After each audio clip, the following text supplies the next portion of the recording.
Hello friends, welcome to our channel all government jobs Telugu. మనం ఈరోజు ఈ వీడియోలో ఏం తెలుసుకోబోతున్నాం అంటే, మనకి రీసెంట్గా ఇండియన్ నేవీ నుంచి ఒక నోటిఫికేషన్ రిలీజ్ అయింది కదండి. Indian navy civilian recruitment notification INCET 1/2024 notification నెంబర్తో టోటల్గా మనకి 11 పొజిషన్లకి వేకెన్సీస్ రిలీజ్ అయ్యాయి కదా. చార్జ్ మ్యాన్లో 3, అలాగే scientific assistant, trades man, fire man, fire engine driver, drafts man, cook, pest control worker, అలానే మల్టీ టాస్కింగ్ స్టాఫ్, ఇలాగా టోటల్గా 11 పొజిషన్లకి మనకి వేకెన్సీస్ రిలీజ్ అయ్యాయి కదా. మనం స్పెసిఫిక్గా ఈ వీడియోలో ఈ 11 పొజిషన్లకి సెలక్షన్ ప్రొసీజర్ ఎలా ఉంటుంది, ఎన్ని స్టేజెస్లో ఉంటుంది, అలాగే ఏ సబ్జెక్ట్స్ పైన మనకి ఎగ్జామ్ అనేది ఉంటుంది, ఈ డీటెయిల్స్ అన్నీ కూడా క్లియర్గా వీడియోలో ఎక్స్ప్లెయిన్ చేశానండి. అండ్ ఫైనల్గా మనకి ఏ బుక్స్ చదివితే మనకి ఎగ్జామ్ క్రాక్ చేయడం ఈజీ అవుతుంది, ఆ డీటెయిల్స్ అన్నీ కూడా క్లియర్గా వీడియోలో ఎక్స్ప్లెయిన్ చేశాను. చివరిలో కూడా బుక్స్ డీటెయిల్స్ అన్నీ కూడా ఇచ్చాను. సో వీడియో స్కిప్ చేయకుండా లాస్ట్ వరకు చూడండి. అండ్ ఫర్దర్గా మనకి డీటెయిల్స్లోకి వెళ్ళే ముందు ఇంకా ఛానల్ని ఎవరైనా సబ్స్క్రైబ్ చేసుకున్నట్టయితే వెంటనే సబ్స్క్రైబ్ చేసుకోండి. మన ఛానల్లో లేటెస్ట్ గవర్నమెంట్ జాబ్ అప్డేట్స్ అన్నీ ఇస్తానండి. దాంతోపాటు ఎగ్జామ్ అప్డేట్స్, అలానే సిలబస్ డీటెయిల్స్, దాంతోపాటు సెలక్షన్ ప్రొసీజరు, అండ్ అలానే అప్లికేషన్ ప్రొసీజర్, ఇవన్నీ కూడా క్లియర్గా ఎక్స్ప్లెయిన్ చేసి ఛానల్లో అప్డేట్ చేస్తాను. ఇంకా ఎవరైనా ఛానల్ని సబ్స్క్రైబ్ చేసుకున్నట్టయితే వెంటనే సబ్స్క్రైబ్ చేసుకోండి. డెఫినెట్గా మీకు ఛానల్ నుంచి యూస్ఫుల్ ఇన్ఫర్మేషన్ దొరుకుతుంది. అండ్ అలానే మనకు వాట్సాప్ ఛానల్ కూడా ఉందండి, లింక్ డిస్క్రిప్షన్లో పెట్టాను. ఛానల్లో కూడా జాయిన్ అవ్వండి. మీకు ఛానల్లో కూడా ఎగ్జామ్ అప్డేట్స్, సిలబస్ డీటెయిల్స్, అలాగే జాబ్ అప్డేట్స్, ఇవన్నీ కూడా డే టు డే మీకు వాట్సాప్ ఛానల్లో కూడా అప్డేట్స్ అన్నీ వస్తాయి. సో వాట్సాప్ ఛానల్లో కూడా జాయిన్ అవ్వండి. అండ్ ఫర్దర్గా మనం క్లియర్ కట్గా సెలక్షన్ ప్రొసీజర్ ఎలా ఉంటుంది అనే డీటెయిల్స్ అన్ని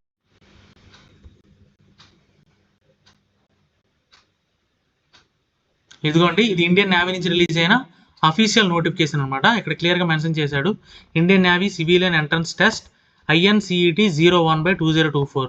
మనకి యాక్చువల్గా సెలక్షన్ ప్రాసెస్ ఏంటి, ఎలా జరుగుతుంది ఏంటి, ఈ డీటెయిల్స్ అన్నీ కూడా నోటిఫికేషన్లో క్లియర్ కట్గా ఎక్స్ప్లెయిన్ చేశాడండి. ఆ డీటెయిల్స్ అన్నీ కూడా ఇందులో చూద్దాం. పేజ్ నెంబర్ 14లో మనకు ఆ డీటెయిల్స్ అన్నీ ఉన్నాయి. ఇదిగోండి, పేజ్ నెంబర్ 14లో చూసుకుంటే మీకు మోడ్ ఆఫ్ సెలక్షన్ అని ఇక్కడ ఉంది, చూసారా, మోడ్ ఆఫ్ సెలక్షన్ అని. ఈ మోడ్ ఆఫ్ సెలక్షన్లో ఫస్ట్ పార్ట్ ఏంటంటే స్క్రీనింగ్ ఆఫ్ అప్లికేషన్స్ అండి. అంటే ఎంతమంది అప్లై చేసారో వాళ్ళందరిలో స్క్రీనింగ్ అంటే స్క్రూటినీ చేసి అందులో ఎవరికి అయితే ఎలిజిబిలిటీ ఉందో, రియల్గా ఎవరికి ఎలిజిబిలిటీ ఉందో వాళ్ళకి మాత్రమే హాల్ టికెట్ అనేది ఇష్యూ చేస్తారనమాట. ఓకేనా. హాల్ టికెట్ ఇష్యూ చేసి ఫస్ట్ వాళ్ళకి ఏంటి ఉంటుందంటే ఎగ్జామినేషన్ ఉంటుందండి. ఇక్కడ చూసుకుంటే మెయిన్గా మీకు కామన్గా అందరికీ కూడా ఎగ్జామ్ మాత్రమే ఉంటుంది. ఓకేనా. ఇదిగోండి, స్కీమ్ ఆఫ్ ఎగ్జామినేషన్ ఇక్కడ ఇచ్చాడు. యాక్చువల్గా ఇక్కడ మనకు టోటల్గా 11 పొజిషన్లకి వేకెన్సీస్ రిలీజ్ అయ్యాయి, 11 కేటగిరీ పొజిషన్స్కి. ఈ 11 కేటగిరీ పొజిషన్స్ కూడా 3 కేటగిరీస్ కింద డివైడ్ చేశాడు. అంటే లెవెల్ ఆఫ్ ఎగ్జామ్, అంటే ఇక్కడ ఎగ్జామ్ అనేది కామనే, అందరికీ ఎగ్జామ్ కామనే, ఈ సబ్జెక్ట్స్ కూడా కామనే. అంటే టోటల్గా 4 సబ్జెక్ట్స్ పైన మీకు ఎగ్జామ్ అనేది ఉంటుంది. అందులో మొదటిది ఏంటంటే జనరల్ ఇంటెలిజెన్స్, రెండోది జనరల్ అవేర్నెస్, మూడోది క్వాంటిటేటివ్ యాప్టిట్యూడ్, నాలుగోది ఇంగ్లీష్ లాంగ్వేజ్. టోటల్గా ఈ 4 సబ్జెక్ట్స్ పైన అందరికీ ఎగ్జామ్ అనేది కామన్గానే ఉంటుంది. బట్ ఏంటంటే మీకు ఇక్కడ లెవెల్ ఆఫ్ ఎగ్జామ్ అనేది మారుతుంది అనమాట. అంటే మీకు ఇక్కడ టోటల్గా ఈ 11 కేటగిరీ పోస్టులన్నీ కూడా 3 కేటగిరీస్ కింద డివైడ్ చేసి ఈ 3 కేటగిరీస్కి ఒక్కొక్క కేటగిరీకి ఒక్కొక్క లెవెల్ ఆఫ్ ఎగ్జామ్ అనేది ఇచ్చి దానికి డీటెయిల్డ్ సిలబస్ కూడా ఇచ్చాడండి. ఆ డీటెయిల్స్ కూడా ఫర్దర్గా చూద్దాం. ఇక్కడ చూసుకుంటే మీకు కామన్గా అందరికీ లెవెల్ ఆఫ్ ఎగ్జామ్ అంటే స్టాండర్డ్ ఆఫ్ ఎగ్జామ్ స్టాండర్డ్ అనేది కామనే, ఎగ్జామ్ ప్యాటర్న్ అనేది కామనే, బట్ లెవెల్ ఆఫ్ ఎగ్జామ్ అనేది మారుతుంది. 3 కేటగిరీస్ కింద డివైడ్ చేసి మూడింటికి డిఫరెంట్ సిలబస్ అనేది ఇచ్చాడనమాట. ఓకేనా. మనకి నార్మల్గా ఎగ్జామ్ ప్యాటర్న్ అయితే కామన్, 4 సబ్జెక్ట్స్ ఉంటాయి. ఈచ్ సబ్జెక్టు 25 క్వశ్చన్స్, 25 మార్క్స్ ఉంటాయి. టోటల్గా 100 క్వశ్చన్స్కి ఎగ్జామ్ ఉంటుంది, 100 మార్క్స్కి ఉంటుంది. 90 మినిట్స్ టైం ఉంటుంది. అంటే మీకు టైం అనేది చాలా తక్కువ ఉంది, అంటే 1 మినిట్ కంటే తక్కువ ఉంది, ఒక క్వశ్చన్కి 1 మినిట్ కంటే తక్కువ ఉంది. సో మీరు ఎంత బాగా ప్రాక్టీస్ చేస్తే అంత బాగా ఎగ్జామ్ అనేది రాయగలరు అనమాట. ఓకేనా. మీకు టోటల్గా ఇక్కడ ఇచ్చిన అన్ని పొజిషన్లకి కామన్గా ఎగ్జామ్ ప్యాటర్న్ అనేది ఒక్కటే. మొత్తం 4 సబ్జెక్ట్స్ ఉంటాయి. ఈచ్ సబ్జెక్ట్ 25 క్వశ్చన్స్, టోటల్గా 100 క్వశ్చన్స్, 100 మార్క్స్, 90 మినిట్స్ టైం అనేది ఉంటుంది అనమాట. మీకు ఎగ్జామ్ అనేది బోత్ ఇంగ్లీష్ అలాగే హిందీ 2 లాంగ్వేజ్ల్లో మాత్రమే ఉంటుంది. తెలుగులో ఎగ్జామ్ అయితే ఉండదండి, ఇంగ్లీష్ అండ్ హిందీ లాంగ్వేజ్లో ఉంటుంది. ఓన్లీ మీకు ఈ ఇంగ్లీష్ లాంగ్వేజ్ ఏదైతే టెస్ట్ ఉందో ఒక సబ్జెక్టు, ఇది మాత్రం ఓన్లీ ఇంగ్లీష్లో మాత్రమే ఉంటుంది అనమాట. ఓకేనా. అండ్ ఫర్దర్గా ఈ 3 కేటగిరీస్ కింద డివైడ్ చేశారని చెప్పాడు కదా. ఈ టోటల్గా 11 పొజిషన్స్ని ఏ పొజిషన్ ఏ కేటగిరీ కింద డివైడ్ చేశాడు, దాని సిలబస్ ఏంటి అనేది కూడా ఇక్కడ క్లియర్గా చూద్దాం. అండ్ చూసుకుంటే ఇక్కడ మనకి ఫస్ట్ కేటగిరీ అండి సిలబస్ ఆఫ్ ఎగ్జామినేషన్ అని మెన్షన్ చేశాడు. ఇండివిజువల్గా 3 కేటగిరీస్ అని చెప్పాను కదా. దీంట్లో ఫస్ట్ కేటగిరీ కింద ఏం వస్తాయంటే చార్జ్ మ్యాన్లో 3 ఉన్నాయి కదా, అమ్యునిషన్ వర్క్షాప్ ఒకటి, ఫ్యాక్టరీ ఒకటి, మెకానిక్ ఒకటి. ఈ చార్జ్ మ్యాన్లో ఈ 3 కేటగిరీలు, అలాగే సైంటిఫిక్ అసిస్టెంట్, ఈ గ్రూప్ బి పొజిషన్స్ అన్ని కూడా ఒక కేటగిరీ కింద ఇచ్చాడనమాట. ఓకేనా. ఈ కేటగిరీకి సబ్జెక్ట్స్ అయితే సేమ్ అండి, అన్ని కేటగిరీకి సబ్జెక్ట్స్ సేమ్. జనరల్ ఇంటెలిజెన్స్ ఉంటుంది, అలాగే జనరల్ నాలెడ్జ్ ఉంటుంది, జనరల్ అవేర్నెస్ ఉంటుంది, ఇంగ్లీష్ లాంగ్వేజ్ ఉంటుంది, అలాగే క్వాంటిటేటివ్ యాప్టిట్యూడ్. 4 సబ్జెక్ట్స్ అనేవి common. But level of exam అనేది మారుతుంది. ఇక్కడ చూసాడా మీకు టాపిక్స్ అనేవి ఇండివిజువల్గా ఇచ్చాడు. Analogy, symbolic number analogy, figure analogy, semantic classifications, అలాగే మీకు ఫోల్డింగ్ అన్ఫోల్డింగ్, ఇవన్నీ కూడా మీకు వెర్బల్ నాన్ వెర్బల్ కింద వస్తాయి అనమాట. ఇదిగోండి మెన్షన్ చేశాడు వెర్బల్ నాన్ వెర్బల్లో ఇన్ని టాపిక్స్. ఈ టాపిక్స్ అన్ని మీరు ప్రిపేర్ అయితే సరిపోతుంది ఈ జనరల్ ఇంటెలిజెన్స్కి. అలాగే జనరల్ అవేర్నెస్ విషయానికి వస్తే ఇక్కడ స్పెషల్గా మీకు చెప్పుకోదగింది ఏంటి అంటే మీరు డెఫినెట్గా రెగ్యులర్ న్యూస్ పేపర్ అనేది డెఫినెట్గా చదవాలండి. ఈ న్యూస్ పేపర్లో ఉండే కరెంట్ ఈవెంట్స్, అంటే కరెంట్ ఈవెంట్స్తో పాటు మీకు స్టాక్ జీకే ఉంటుంది కదా, స్టాక్ జీకే అండ్ అలాగే ఇంపార్టెంట్ డేట్స్ ఉంటాయి కదా, అది కూడా చాలా ఇంపార్టెంట్ డేట్స్తో పాటు స్టాక్ జీకే, అలాగే రెగ్యులర్ న్యూస్ పేపర్స్ చదువుతుంటే ఈ జనరల్ అవేర్నెస్ అనేది మీరు ఈజీగా క్రాక్ చేసేవచ్చు. ఈ 25 క్వశ్చన్స్ ఏవైతే ఉన్నాయో జనరల్ అవేర్నెస్వి, ఈ 25 క్వశ్చన్స్ ఈజీగా క్రాక్ చేయొచ్చు. ఈ 25లో మీకు 50% ఆఫ్ క్వశ్చన్స్ మీకు ఈ జనరల్ అంటే కరెంట్ ఈవెంట్స్ నుంచే వస్తాయండి. ఓకేనా. రెగ్యులర్ న్యూస్ పేపర్ ఏదైతే మీరు ప్రిపేర్ అవుతుందో దాని నుంచి మీకు 50% ఆఫ్ క్వశ్చన్స్ అనేవి దీని నుంచే వస్తాయి. సో రెగ్యులర్గా న్యూస్ పేపర్ చదవండి. అలాగే స్టాక్ జీకే ఏదైతే ఉందో హిస్టరీ, కల్చరు, జాగ్రఫీ, ఎకనామిక్స్, దీనికి సంబంధించిన జీకే క్వశ్చన్స్ అవి చదువుకుంటే మీకు సరిపోతుంది. లాస్ట్లో మీకు ఏ బుక్స్ చదివితే బాగుంటుంది, అలాగే మీకు మాక్ టెస్ట్లు కూడా రాయాలండి డెఫినెట్గా. ఆన్లైన్లోకి వెళ్ళి ఆ మాక్ టెస్ట్లు ఏ వెబ్సైట్లో రాస్తే బాగుంటుంది, డీటెయిల్స్ అన్ని కూడా లాస్ట్లో క్లియర్గా ఎక్స్ప్లెయిన్ చేస్తాను. సో స్కిప్ చేయకుండా లాస్ట్ వరకు చూడండి. అండ్ ఫర్దర్గా ఇంకోటి క్వాంటిటేటివ్ యాప్టిట్యూడ్ అండి. ఈ క్వాంటిటేటివ్ యాప్టిట్యూడ్ కూడా ఏ బుక్ చదవాలి ఏంటి అనేది కూడా లాస్ట్లో చూద్దాం. ఇందులో కూడా ఇండివిజువల్గా టాపిక్స్ అవి ఇచ్చాడు. Percentage, ratio, proportion, square roots. ఇక్కడ ఇచ్చిన టాపిక్స్ అన్ని కూడా మీకు నా బెస్ట్ సజెషన్ ఏంటంటే ఇక్కడ ఇచ్చిన టాపిక్స్ అన్ని కూడా అంటే కేటగిరీ వైజ్ ఇచ్చాడు కదా, ఇందులో మీది ఏ కేటగిరీకి వస్తుందో చూసుకొని అందులో టాపిక్స్ అన్ని కూడా మీరు ఇండివిజువల్గా మీరు అంటే ఒక నోట్స్ ప్రిపేర్ చేసుకొని ఈచ్ టాపిక్కి సెపరేట్గా ప్రిపేర్ అయ్యి మాక్ టెస్ట్ రాస్తే మీరు అంటే డెఫినెట్గా ఎగ్జామ్ క్రాక్ చేయగలన్నమాట. సో ఇండివిజువల్గా ఏ నెంబర్ సిరీస్ ఉంది కదా, నెంబర్కి సంబంధించింది, డెసిమల్ ఫ్రాక్షన్స్, రిలేషన్షిప్స్, ఈ యావరేజెస్, వీటికి సంబంధించి ప్రాఫిట్ అండ్ లాస్, ఈ టాపిక్స్ అన్నిటి మీద మీరు ఇండివిజువల్గా నోట్స్ ప్రిపేర్ చేసుకొని దానికి తగ్గట్టుగా ప్రిపేర్ అయ్యి అండ్ మాక్ టెస్ట్ కూడా రాస్తే డెఫినెట్గా మీరు ఎగ్జామ్ క్రాక్ చేయొచ్చు అనమాట. అండ్ ఫర్దర్గా చూసుకుంటే ఇంగ్లీష్ లాంగ్వేజ్లో మీకు 90% ఏముంటుందంటే ఇంగ్లీష్ గ్రామర్ అండి. ఇంగ్లీష్ గ్రామర్ తప్పించి మీకు ఇంకేమీ ఉండదు. అంటే ప్యాసేజెస్ ఉంటాయి, దాంతోపాటు ఇంగ్లీష్ గ్రామర్ ఉంటుంది. ఇక్కడ క్లియర్గా మెన్షన్ చేశాడు candidates ability to understand correct English, he's basic comprehension and writing ability, అది మాత్రమే టెస్ట్ చేస్తారన్నమాట. ఓకేనా. ఇది కేటగిరీ 1. అండ్ కేటగిరీ 2 విషయానికి వస్తే fireman, fire engine, driver, ఈ 2 positions group C positions category 2 కింద ఇచ్చాడు అనమాట. ఇక్కడ కూడా same 4 subjects, general intelligence, general awareness, quantitative aptitude, అన్నిటి కూడా సేమే.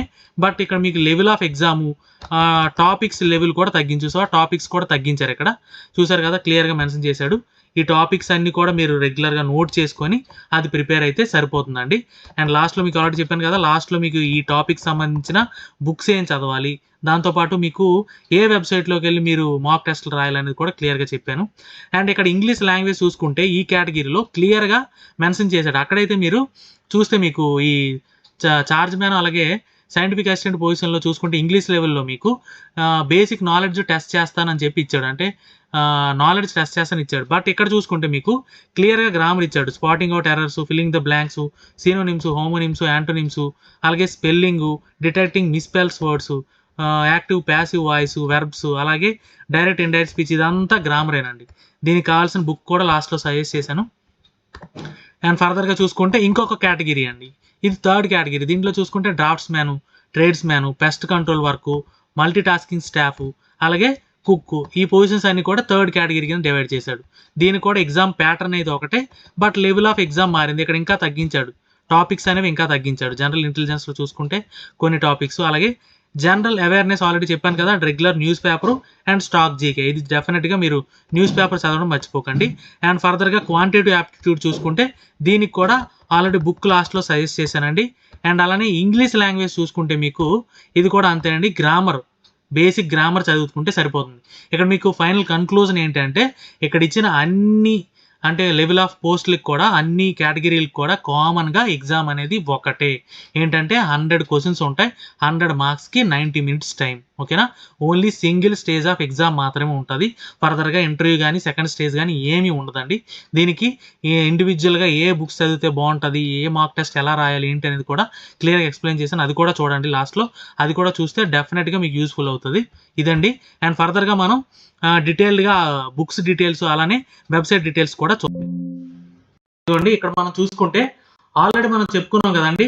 అన్ని పొజిషన్స్ అంటే అన్ని కేటగిరీస్‌కి కూడా కామన్‌గా ఎగ్జామ్ ప్యాటర్న్ అనేది ఒకటే. అంటే ఈ 4 సబ్జెక్ట్స్ పైన ఎగ్జామ్ అనేది ఉంటది. ఏంటి అంటే జనరల్ ఇంటెలిజెన్స్ ఒకటి, జనరల్ అవేర్‌నెస్ ఒకటి, అలాగే ఇంగ్లీష్ లాంగ్వేజ్ ఒకటి, దాంతో పాటు క్వాంటిటేటివ్ యాప్టిట్యూడ్. అన్ని కేటగిరీ ఎగ్జామ్స్ కూడా ఈ 4 సబ్జెక్ట్స్ పైనే ఉంటాయి. మనం చెప్పుకునే ఇక్కడ 11 కేటగిరీలు కూడా ఈ 4 సబ్జెక్ట్స్ పైన ఎగ్జామ్ ఉంటది. ఈచ్ సబ్జెక్టు 25 క్వెషన్స్, టోటల్‌గా 100 మార్క్స్‌కి 100 క్వెషన్స్ ఉంటాయన్నమాట. 90 మినిట్స్ టైమ్.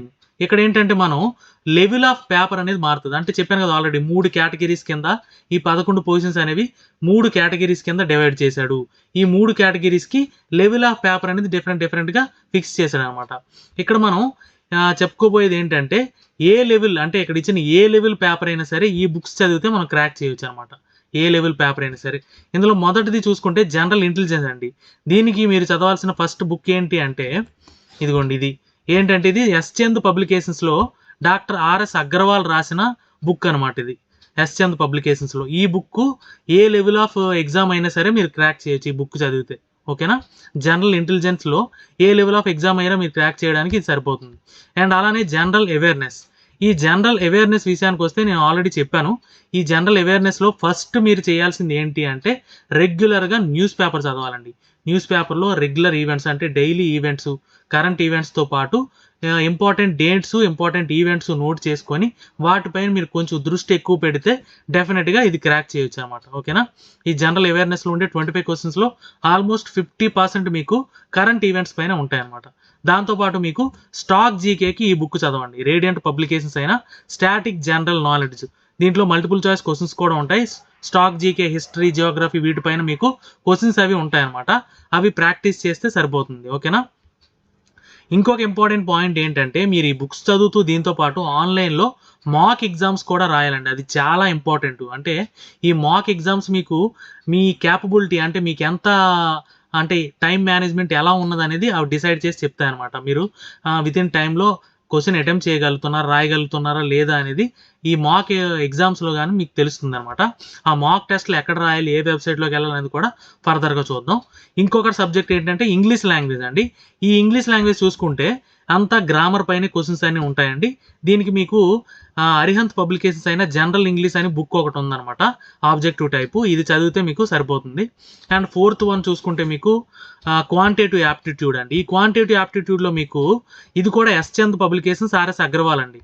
ఈ జనరల్ ఇంటెలిజెన్స్‌కి అలాగే క్వాంటిటేటివ్ యాప్టిట్యూడ్ ఈ 2 టాపిక్స్‌కి మాత్రం ఈ 2 సబ్జెక్ట్స్‌కి మాత్రం S Chand publications, RS Agarwal book ఏదైతే ఉన్నాయో అవి మోర్ దెన్ ఎనఫ్ అండి. ఇవి చదివితే మీరు డెఫినిట్‌గా ఎలాంటి లెవెల్ ఆఫ్ ఎగ్జామ్ అయినా సరే మీరు క్రాక్ చేయొచ్చన్నమాట. ఓకేనా? ఈ 4 బుక్స్ ఇండివిడ్యువల్‌గా మీరు చదవాలనుకుంటే ఇవి. లేదు కామన్‌గా ఒకే బుక్ తీసుకోవాలనుకుంటే కామన్‌గా అన్నిటికి అంటే అన్ని సబ్జెక్ట్స్ కలిపి ఉన్నాయంటే మీకు ఈ ఐఎన్‌సీఈటీ బుక్స్ ఉంటాయన్నమాట. Group B and group C పొజిషన్‌కి ఐఎన్‌సీఈటీ బుక్స్ ఉంటాయి. అవి తీసుకోవచ్చు. అమెజాన్‌లో ఉంటాయి ఇవి. కావాలంటే లింక్ కూడా నేను డిస్క్రిప్షన్‌లో గాని, కామెంట్‌లో గాని పెడతాను. అందులోకెళ్ళి మీరు ఈ బుక్ కావాలంటే తీసుకోవచ్చన్నమాట. ఇందులో గ్రూప్ బి పొజిషన్‌లకైతే ఒక బుక్, గ్రూప్ సికైతే డిఫరెంట్‌గా మీకు కావాల్సిన బుక్స్ అవి దొరుకుతాయి. ఇందులో కామన్‌గా అన్ని టాపిక్స్ అన్నీ కూడా కామన్‌గా ఒకే బుక్‌లో ఉంటాయన్నమాట. ఇది కావాలన్నా ప్రిపేర్ అవ్వచ్చు. బట్ మీరు చేయాల్సిన మేజర్ వర్క్ ఏంటి అంటే మాక్ టెస్ట్స్ రాయాలండి వెబ్‌సైట్‌లోకెళ్ళి. ఇందులో బెస్ట్ వెబ్‌సైట్స్ ఏవి అంటే ఫ్రీ వెబ్‌సైట్స్ ఇవి. మీరు దీనికి ఎటువంటి చార్జు పే చేయాల్సిన అవసరం లేదు. ఇండివిడ్యువల్‌గా ప్రతి టాపిక్‌కి మీరు ఎగ్జామ్ రాసుకోవచ్చన్నమాట. అప్పుడు మీకు మీ అంటే మీ ఎలిజిబిలిటీ, మీ కెపాసిటీ ఏంటో మీకు తెలుస్తుంది. సో, డెఫినిట్‌గా మాక్ టెస్ట్ అనేది రెగ్యులర్‌గా ప్రతిరోజు ప్రిపేర్ అయిన ఈవినింగ్ అనేది డెఫినిట్‌గా మీరు మాక్ టెస్ట్ అనేది రాయండి. అందులో మొదటిది ఇండియా బిక్స్, ఇంకోటి ఫ్రీ ఆన్‌లైన్ టెస్ట్ ఒకటి. ఈ 2 వెబ్‌సైటు ఫ్రీ ఆఫ్ కాస్ట్ అని మీరు రాయొచ్చు. దీంట్లో అన్ని టాపిక్స్‌కి ఉంటాయి. General awareness, stock GK, current affairs, quantitative aptitude, general intelligence అలాగే జనరల్ ఇంగ్లీష్ అన్ని టాపిక్స్‌కి ఇండివిడ్యువల్‌గా మీకు మాక్ టెస్ట్‌లనేవి ఉంటాయి. ఈచ్ టాపిక్‌కి కూడా మాక్ టెస్ట్ ఉంటది. అర్థమైందా? ఈచ్ సబ్జెక్ట్కి అలాగే ఈచ్ టాపిక్ కూడా మాక్ టెస్ట్ ఉంటుంది. సో డెఫినెట్గా మాక్ టెస్ట్ అనేది రాయండి. అందరికీ ఆల్ ది బెస్ట్ అండి. డెఫినెట్గా అందరూ ఈ బుక్స్ చదువుతూ ఈ మాక్ టెస్ట్లు రాస్తే డెఫినెట్గా అందరూ సెలెక్ట్ అవుతారండి. దీనికి మల్టిపుల్ అంటే లెవెల్ ఆఫ్ ఎగ్జామ్స్ ఏమీ లేవు, సింగిల్ ఎగ్జామ్ ఇంటర్వ్యూ కూడా లేదు. సో డెఫినెట్గా ఇది ఒక మంచి ఆపర్చునిటీ. అందరూ కూడా బాగా ప్రిపేర్ అయ్యి అందరూ సెలెక్ట్ అవ్వాలని కోరుకుంటాను. ఆల్ ది బెస్ట్ అండి. Thank you so much. మీకు కనుక ఈ వీడియో నచ్చితే ఒక లైక్ చేసి మీ ఫ్రెండ్స్కి షేర్ చేయండి. ఛానల్ని సబ్స్క్రైబ్ చేయడం మర్చిపోకండి. Thank you so much.